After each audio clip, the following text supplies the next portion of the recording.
وَظَلَّلْنَا عَلَيْكُمُ الْغَمَامَ وَأَنزَلْنَا عَلَيْكُمُ الْمَنَّ وَالسَّلْوَىٰ، اور ہم نے تمہارے اوپر بادل کو سایہ بنا دیا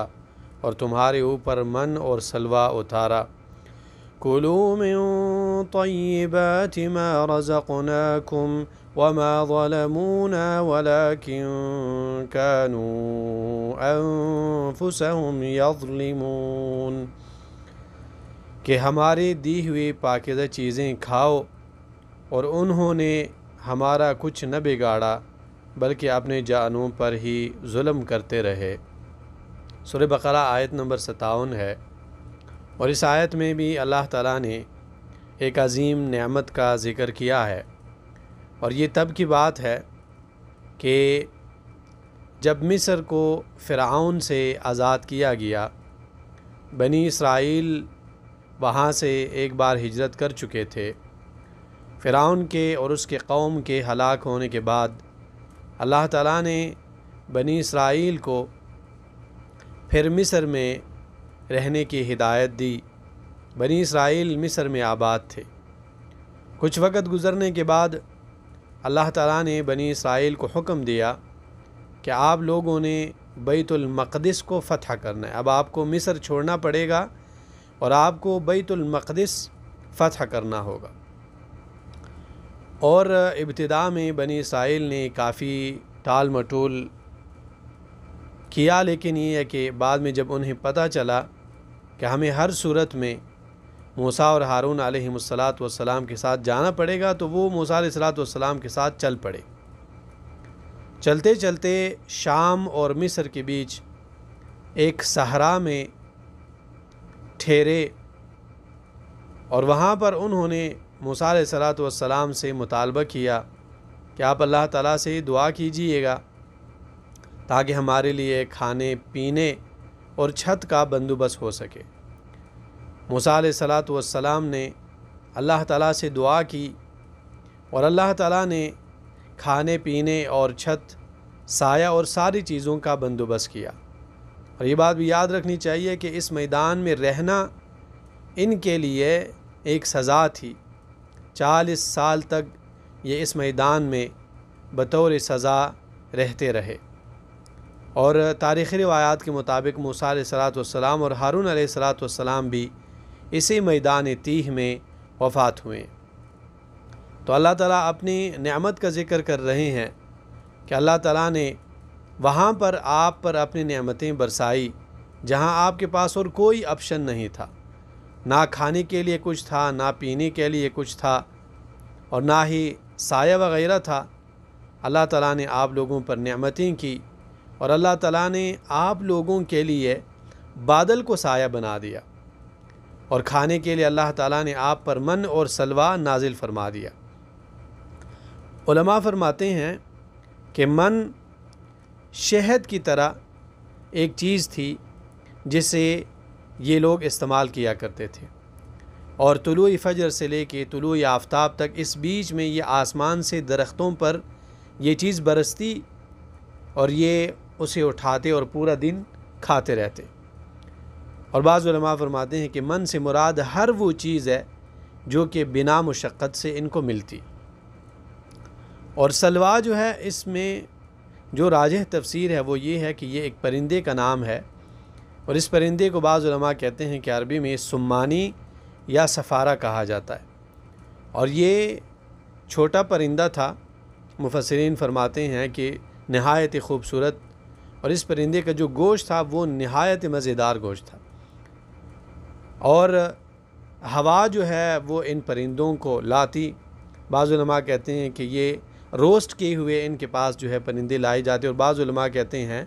کہ ہوا ان پرندوں کو لاتے، یہ پکڑتے اور ذبح کر کے پکا کے کھاتے۔ بہرحال اللہ تعالیٰ نے سائے کا بھی بندوبست کیا، کھانے کا بھی بندوبست کیا، پینے کا بھی بندوبست کیا، اور پھر اللہ تعالیٰ نے فرمایا کہ کلوا من طیبات ما رزقناکم، میں نے آپ لوگوں کو جو طیبات دی ہیں، طیبات کا مطلب ہوتا ہے حلال چیزیں، وہ آپ کھائیں اور اللہ تعالیٰ کا شکر ادا کریں۔ اب یہاں پہ وقف ہے، اس کا مقصد یہ ہے کہ اللہ تعالیٰ نے ان کو جو حکم دیا کہ آپ کھائیں پئیں یہاں پہ رہیں اللہ تعالیٰ کا شکر ادا کریں، انہوں نے اللہ تعالیٰ کا شکر ادا نہیں کیا، اور بعد میں پھر انشاءاللہ واقع تفصیل کے ساتھ آ جائے گا۔ بہرحال انہوں نے اللہ تعالیٰ کا شکر ادا نہیں کیا، تو اللہ تعالیٰ فرماتے ہیں کہ وما ظلمونا، انہوں نے ایسا کر کے ہمارا کچھ نہیں بگاڑا۔ ایک انسان اگر اللہ تعالیٰ کی عبادت نہیں کرتا، اللہ تعالیٰ کے لیے شکر ادا نہیں کرتا، تو اللہ تعالیٰ کا کچھ بھی انسان نہیں بگاڑ سکتا، اپنا نقصان کرتا ہے، کیونکہ اللہ سبحانہ و تعالیٰ نہ تو کسی کے اطاعت کے محتاج ہے، اور نہ کسی کی فرمان برداری اللہ تعالیٰ کو فائدہ دیتی ہے، اور نہ ہی کسی کی گناہ اللہ تعالیٰ کو نقصان دیتے ہیں۔ تو اس لیے اللہ فرماتے ہیں کہ وما ظلمونا، انہوں نے ہم پر کوئی ظلم نہیں کیا، ہمارا کوئی نہیں بگاڑ سکے یہ ناشکری کر کے، گناہ کر کے، ولکن کانوا انفسہم یظلمون، لیکن یہ اپنے ساتھ ظلم کرتے رہے، اپنے ساتھ برا کرتے رہے۔ تو اس آیت میں بہت سارے ہدایت کی باتیں ہیں۔ سب سے پہلی بات یہ ہے کہ یہاں پر اللہ سبحانہ و تعالیٰ کی ایک عظیم قدرت ذکر ہے کہ اللہ سبحانہ و تعالیٰ نے بادلوں کو سایہ اور سائبان بنایا ان لوگوں پر، اور اللہ ہی وہ ذات ہے جو جس کی مرضی سے اور جس کے ارادوں سے، جس کے ارادے سے بادل جو ہے یہ چلتے ہیں، اور بادل جو ہے یہ جو ہے گرجتے ہیں، اور بادل جو ہے برستے ہیں، اور کہیں جہاں پہ اللہ سبحانہ و تعالیٰ چاہتے ہیں وہاں پہ بادل جو ہے چلے جاتے ہیں۔ تو یہ اللہ تعالیٰ کی ایک عظیم قدرت ہے۔ دوسرے نمبر پہ اللہ تعالیٰ کی ایک عظیم نعمت ذکر ہے کہ اللہ تعالیٰ نے بنی اسرائیل کے لیے وہاں پہ جہاں پہ دور دور تک کوئی اسباب نظر نہیں آ رہے تھے، اللہ تعالیٰ نے ان کے لیے کھانے کا بھی بندوبست کیا، پینے کا بھی بندوبست کیا، اور سائے کا بھی اللہ تعالیٰ نے بندوبست کیا، اور اللہ تعالیٰ نے ان پر من اور سلوہ جیسے نعمتیں نازل فرمائی جو کہ بنا کسی مشقت کے انہیں یہ نعمتیں ملتے رہے۔ اور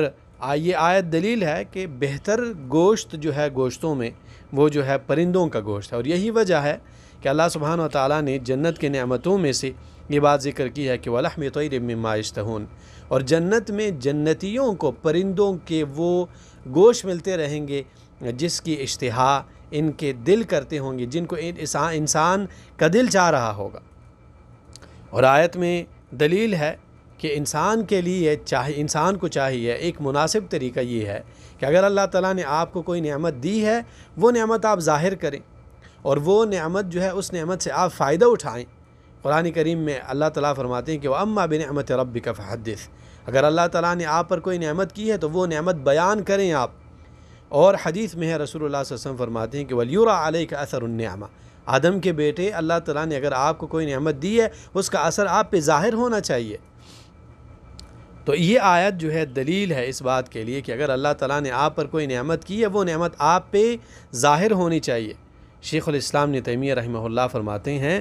کہ اگر ایک انسان طیبات کو بنا کسی عذر شرعی کو چھوڑ دیتا ہے تو یہ انسان اچھا انسان نہیں ہے۔ اللہ تعالیٰ نے اگر آپ کو کھانے کے لیے، پینے کے لیے، اگر پہننے کے لیے اگر اللہ تعالیٰ نے آپ کو نعمتیں دی، آپ وہ استعمال کریں۔ نعمتوں کو سے فائدہ نہ اٹھانا یہ مقصود نہیں ہے، مقصود ہے کہ آپ نعمتوں سے فائدہ اٹھائیں، لیکن نعمتوں سے فائدہ اٹھانے کے بدلے اللہ سبحانہ و تعالیٰ کا شکر ادا کریں۔ اور آیت میں ایک ضروری بات یہ بھی ہے کہ جو انسان ظلم کرتا ہے، جو انسان گناہ کرتا ہے، وہ اللہ تعالیٰ کا کچھ نہیں بگاڑ سکتا، وہ انسان اپنا ہی نقصان کرتا ہے، دنیا میں بھی اپنا نقصان کرتا ہے، قبر میں بھی اور آخرت میں بھی اپنا ہی نقصان کرتا ہے۔ اور ایک ضروری بات جو اللہ تعالیٰ نے یہاں پہ ذکر کی ہے وہ یہ ہے کہ کھانے کی چیزوں میں حلال وہ ہے جو طیب ہے۔ طیب کس کو کہتے ہیں؟ طیب حلال چیز کو کہتے ہیں۔ تو انسان نے کون سی چیز کھانی ہے؟ جو چیز حلال ہے، اور جو چیز حرام ہے وہ انسان نے نہیں کھانی۔ اور حرام چیزوں کی دو صورتیں ہیں، ایک وہ چیز ہے جو کہ اپنے ذات کے اعتبار سے حرام ہے، جس کا اصل حرام ہے، اور اس کی مثال علماء نے ذکر کی ہے، جیسے کہ مثال کے طور پہ مردار ہے، وہ حیوان جو کہ بنا ذبح کیے مر جائے، خنزیر ہے، نعوذ باللہ کتا ہے، شراب ہے، یہ ایسی چیزیں ہیں کہ یہ اپنے ذات کے اعتبار سے حرام ہے اور یہ ہر کسی کے لیے حرام ہے۔ اور دوسرے نمبر پہ وہ چیزیں ہیں جو کہ اصل سے وہ حلال ہے لیکن ان میں حرمت کسی اور چیز کی وجہ سے ہے۔ مثال کے طور پہ پیسے کمانا جائز ہے لیکن اگر ایک انسان کسی کے پیسے چوری کرتا ہے تو یہ حرام چیز ہے. کسی سے کوئی چیز جو ہے بنا اجازت کی کسی کی چیز استعمال کرتا ہے، کسی سے کوئی چیز جو ہے چھین کے کھاتا ہے، یتیموں کا حق کھاتا ہے، تو اب پیسے کمانا جو ہے یہ حلال ہے، لیکن اس طریقے سے جو پیسے کمانا ہے وہ حرام ہے.